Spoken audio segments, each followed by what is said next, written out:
I joke that as an equity strategist, we've all sort of had to become rate strategists these last few years. And thankfully, I get along with my rate strategist very well. He does a great job. But look, I do think that to some extent, I wouldn't say maybe all about the Fed, but I would say maybe mostly about the Fed. So maybe, like 80-90% or so. And, I would say in my conversations the last few weeks, at least I feel like we've got a lot of the angst out of the way. So it's been, the economy is hot. How can the Fed possibly cut? Oh my gosh, there aren't going to be any March cuts. And we've been kind of pushing back saying, well, we never thought there were going to be March cuts to begin with. We've always been looking at June. Our guys have dialed down their expectations for cuts in the back half of the year. So we have, pivoted a little bit, but probably not as much as other folks. I would say, we're watching, as always, the commentary this week. As an equity person, I care what Powell says on inflation, the labor market, and kind of the overall characterization of the economy. But, it always does kind of come down to the dots. So we'll see what happens. So how are you recommending people play this? Do you like large caps or small caps? Are you big on tech, souring on tech a bit? Tell us a little bit about what your picks are. Yes. So, we are kind of, we don't make a ton of sector changes all that frequently. Our last batch was back in January. That is very characteristic of us to kind of move slowly and not that often on the sector views, but we did downgrade tech. And part of what we thought was just that tech, if you looked at the median stock valuation 6 months, kind of middle of 2023, still looked pretty reasonably valued. And by the time we got to the beginning of 2024, your median tech stock was pretty darn expensive. So it wasn't just, sort of the big mega cap growth names that we had sticker shock on valuation for. We've also thought, that frankly, we were never sort of headed toward an imminent recession the way a lot of folks were. So we've been in the rotation camp, and we said at the beginning of this year, it's probably going to take a while for the rotation to happen. The thing that really needed to happen was that economic expectations needed to get reinvigorated.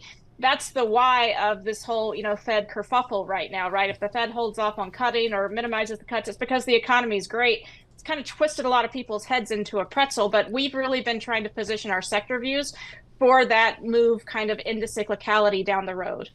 Hey, Lori, I know as head of strategy, a big part of your role is to travel really around the world and meeting with RBC's big institutional investor clients.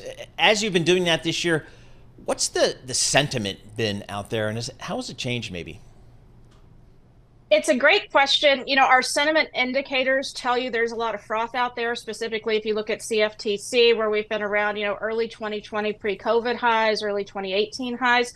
I would say things don't quite feel that frothy in the conversations. They feel more like the AAII indicator, which is about 1 standard deviation above the long-term average. So it's at a problem point, but not at 2 standard deviations, which is when things have typically felt very, kind of silly over the course of time. So things don't feel silly. It feels like a begrudging bullishness, like people have sort of been pulled into this fighting tooth and nail, and they've sort of accepted, that the economy is on a decent track, but they're not all that happy about it.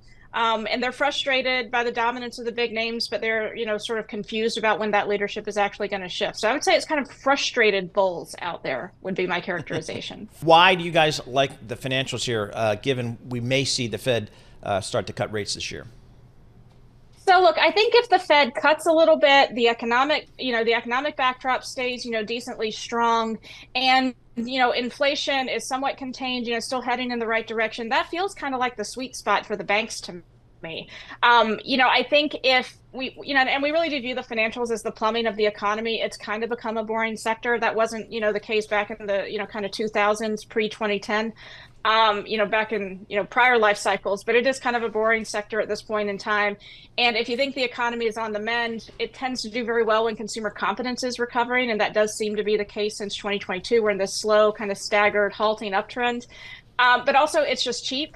I will tell you, Gerard Cassidy and our banks team, John Armstrong covers the regional banks. They have generally been more constructive than our analysts in other sectors. And Gerard in particular has really kept a cool head through a lot of the episodes that have happened over the last year and a half. And then frankly, if you look at banks' earnings revisions, they're midway through an earnings revision recovery. So we like that component. And then if you just go back to the rotation trade, you have to think about it in market cap terms. If we take a lot of the money out of big tech, or even a decent amount, and roll it into other parts of the market, I really think that the financials ultimately have to participate. If value outperforms, financials tend to as well. And that's really just a function of their big market cap in that part of the market. Can you shift gears a little bit and talk to us about what your views are on energy? That's been doing enormously well so far this year, but we've got a potential for a slowing economy, potential for lower rates. What's the best way to think about energy going forward? So I would say on the economy, if you look at the data, and we pull this off Bloomberg just on the ECFC function, so I'll give you guys a little bit of a plug. But if you monitor how GDP forecasts are moving, back last summer, 2024 real GDP on the year was expected to be 0.6%, so just barely in positive territory. The beginning of this year, it had moved to above 1. I forget exactly where it was. As recently as mid-February, it was 1.6. And at the end of February, it hit 2.1%. And that's still where I believe it is today. Yep. And so we've really been seeing the economic story improve. Multiple quarters for 2024 are now seeing improvement. So I don't buy the idea that we're heading into a stagnant, economic backdrop. I think that we're breaking out of the malaise that's characterized the last few years, where people have said it's going to be sluggish forever. It's like, oh, no. So that benefits energy. But frankly, it's also an inflation hedge, and it's cheap. Yep. And then you've got geopolitical risk. So we like a lot about it right now.